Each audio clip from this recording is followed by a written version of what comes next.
about pincers.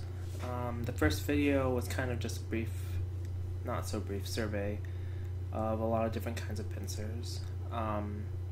This one's going to be a bit more specific about how to choose a particular pincer. So I said before, generally you choose pincers for two reasons. The first is you want to change somehow the normal development of the board, change the flow of it. And the second reason you would choose a pincer is to try to take advantage of some sort of situation. Both of them are fighting replies because pincers are inherently fighting oriented because you take away your opponent's base. That kind of makes sense just if you follow it. So here we're going to look. So there's generally the logic is generally the same whether it's against a 4/4 point or a 3/4 point. There's a slight difference. The really only difference is that the 4/4 point you could take the corner, but it doesn't matter that. Okay, it really does matter, but it doesn't. For now, we're not going to worry too much about it, because for now we're just going to talk about how to move when pincered. So for probably the first pincer everyone learns is this one space pincer.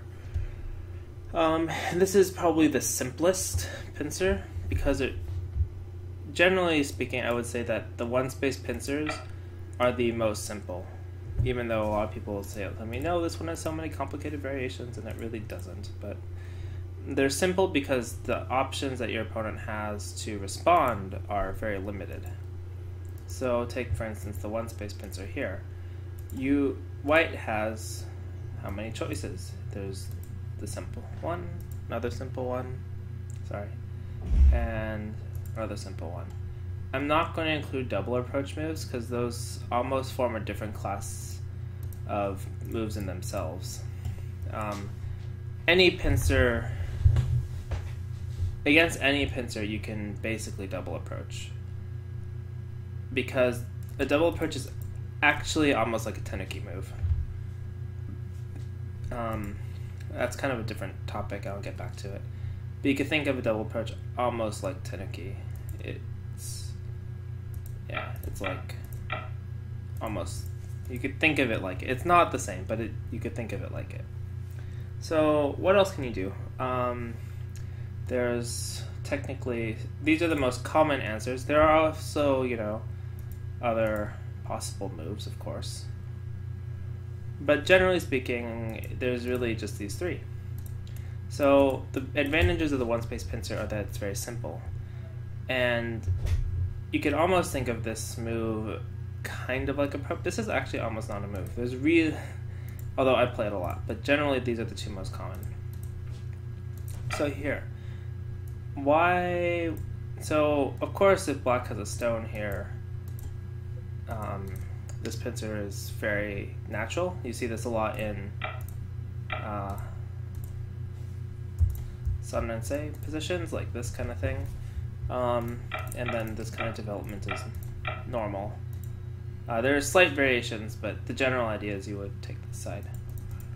But without it, so this falls into the second category. You pincer here. Oh my gosh, because of the way I put the move order in.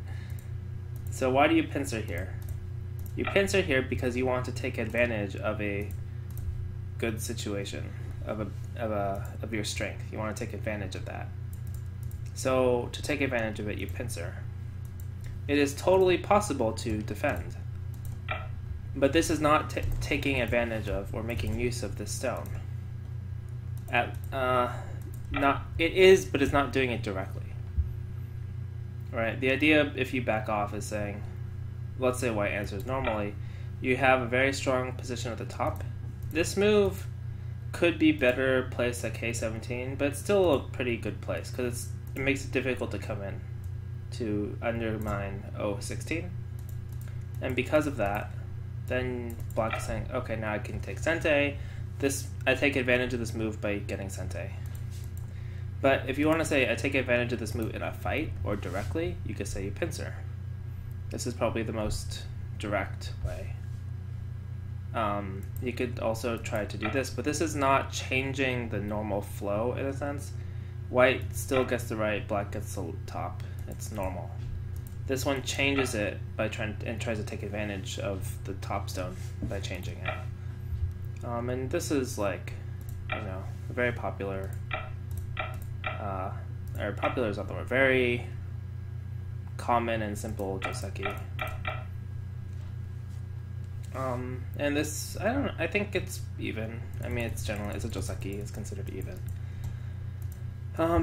But back to the topic, or the original one. The first easiest response is to come in this corner, and you don't necessarily need a stone to take advantage of. We just want to look at what happens. And the very good benefit of the one space is that it's simple. It restricts your opponent's options. And in this case, it's very easy to get sente. This is basically a one-way street. And then you can get sente to, play here, or you could even just tenuki and do something else. I don't know. This one is a joseki, but it's not good if you don't have something to back it up. This way of playing, you could think, is trying to take advantage of having a stone at the top. If you don't have a stone at the top, white's very happy to come in, and now your stones are, they're not working very well. You can't develop this side, even though you invested 4 stones in it. This is super, super basic, but I just want to get home the idea of when you pincer, you're doing 2 things. You're trying to change the flow of the game, or you're trying to take advantage of a position. So usually when you block this way, you're trying to take advantage of the position at the top. And when you block this way, it could be that you're trying to take advantage of a position on the right. Although in my games, it's usually because I want sente a lot, and so I'm trying to take advantage of, or not take advantage, I'm trying to, what's the word? Change the flow or dictate the pace of the game, or I'm trying to keep it simple. Although usually if I'm dictating the pace, my opponent will not play the 3-3 point here. Yeah. Okay, so that's that variation. Let's look at this pincer. This pincer is also super simple. There's really only 3 responses. Jump, corner, and attach. I mean, not including the... I actually don't know if... I'm sure there are double approach variations, but I haven't seen many in this shape. Of course, in any pincer, one can also tenuki, which is also, by definition, trying to change the course of the game. That's not always true, but it's a good enough generalization. So, before I get onto this, as I get onto this, the 3-3 point is almost the same. If it's this way, the joseki is basically the same, and this stone is 1 space higher, which is good and bad. White could play here, and now this stone could be better or worse relationship. In this shape, white can come under, but in the other shape,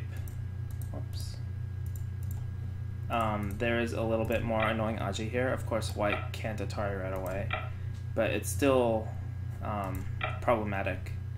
If you can't ladder, right, then you have to go here, and then there's other problematic aji potentially.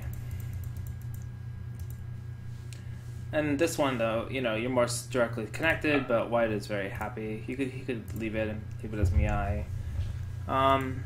There's all sorts of different ways. So it's hard to say if this move is better or worse than being 1 space lower. Maybe it's a little worse, but it's generally the same. And so this is also a simple variation. If we look at the 1 space pincer low, then there's also the jump. This is very natural, very common, and black defends. And then white, this is a possible move, but it's not very common because white's group is unsettled. This stone keeps white from having an extension along the bottom side. And so the corner exchange might be bad, might be good. It depends on how the board will be played. But if we just follow the normal one, this one would lead to white getting the center. But this is also very simple. you could say, because black secures the top. Whoops, not that one. Very directly, and then black can choose to trade, take the top and give white the side. Maybe this exchange. Either way, give white a strong position on the side and take the top, or black can just also directly live along the side. These are both joseki. These are both things that probably everyone knows. But the idea is that this is, again, very simple formation. And you see how when white jumps, the plan for white has changed? Black's plan overall has stayed the same. Black would have... I don't know what the best way to scroll is. Like here, if black just jumps back and white takes the side, let's say this one to make it easy. Black got the top, right, and white gets the right side and a little bit influence in the center. Or this one also center, or this one just right side. They're all kind of the same. But if black pincers and white jumps, then black still ends up coming here. Black has basically just made this exchange and then come and take the top like he normally would have. And so what's the benefit of this exchange? The benefit of the exchange is that now white can't take the side as easily, right? You can make this exchange and you can pincer, but it's, it's not easy to just take the side because your group is weak. But it's possible to play this way if you have strength. You can also think of this as a pincer move, right? It's using, if you had strength, it's using your strength. Or for some reason, black had a lot of things here. It's like trying to change the game, although it might probably an overplay in that case. But in this shape, if you play the resulting shape, just the normal joseki, right? Now white no longer is getting the side. White is just getting the center instead. So black's effectively changed white's development.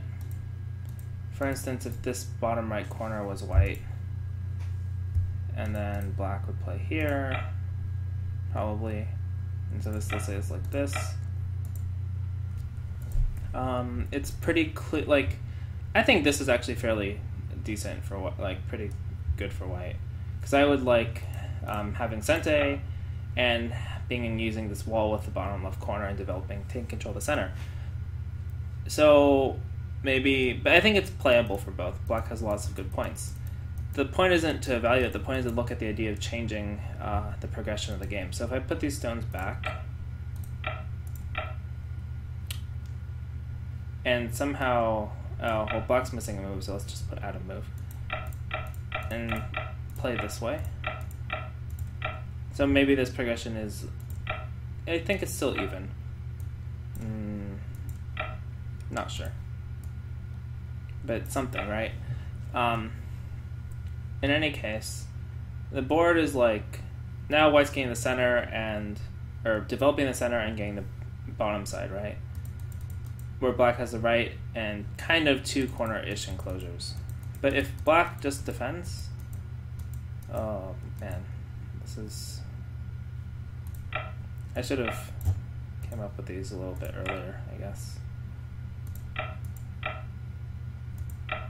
So, in theory, both play start points, and black plays this enclosure, white approaches pincer. Jump, but if black didn't pincer and just responded, now the game is different. White isn't developing the center as much. Well, white is developing the center, but it's not as thick. And the bottom side is still open. Black has sente. It's totally different. So when you pincer, it changes like the direction of development, I guess I would say. This is a bit not as easy as I was trying to make it to be. The general idea would be, yeah, white still develops the center, but now, you can't play here like right away because you'll get bad shape. But you can see, like, by pincering, black has like forced white to be more center oriented and taking territory on the right. Whereas here, you know, if black just wedges here, it's totally possible, you know, if it's like this, white could just develop the right side as territory instead of for the center because of this wedge, right? It's both ways are possible, but it's just that like it changes the development. Or like black comes in, what do you do? Oh, maybe I pincer using the advantage here. One idea. This is generally not considered a great way to play, by the way, but you know, let's say it's like this. White got a little bit center and points on the side. So the point of pincering is like it changes the type of game you'd like to play. You can pincer if you like territory, pincer low if you like territory and allow white to take the center, force white to have to use it. Or you could just back off and then say, okay, white can get points, you know, elsewhere somehow. Or make points on the right. It changes the way the flow of the game would be. And then moving to this one space high pincer, the easy one is white jumps, and it's kind of the same idea. In this case, white can't cover this stone, but since the stone's one space higher, you can slide under it. Of course, if you slide this way first, black's like, oh, well, you know, this exchange is good for black because it's forced white to play low. So black's like, okay, I'll just take the points in the corner, thank you very much. And white's like, well, that kind of sucks. I have to play like this maybe. But this exchange is really good for black because this stone is like kind of useless.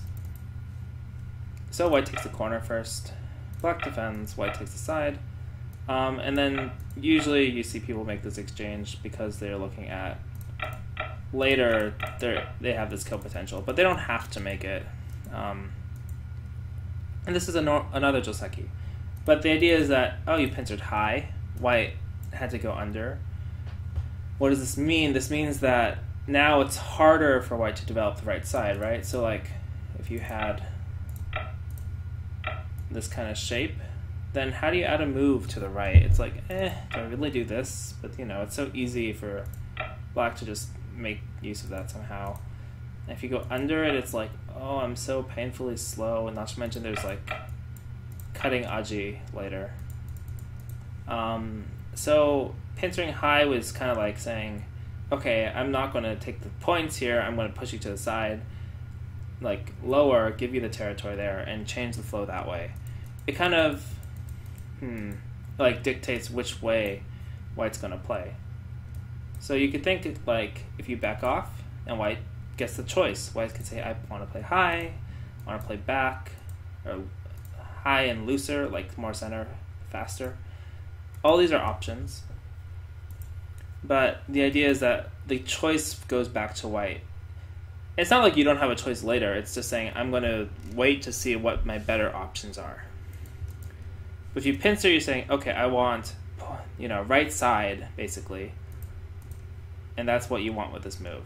Or I want kind of the center, and I want to make you take the right side and make it not as important an area. So the pincer you choose will change white's dictate white's response in general. Of course, in both cases you have to see, oh, white can take the corner, in which case you have to be willing to take the side. Although this is also possible. I don't actually know this Joseki, and I never play this pincer. Pretty sure it's here. If you do something like this, this almost looks like a reverse Joseki. Probably Teneki or Connect. Almost looks like a reverse Joseki. But in any case, the idea is the same. You just are looking for ways to change the basic flow of this position. You're kind of dictating the flow. It's like change/dictate, I guess is how I would say. Okay, so I think that's it for one space pincers. I'll make another video on two space pincers, which are more interesting. Actually, I think two space pincers are a lot more interesting because they are not by default simple. One space pincers are simple.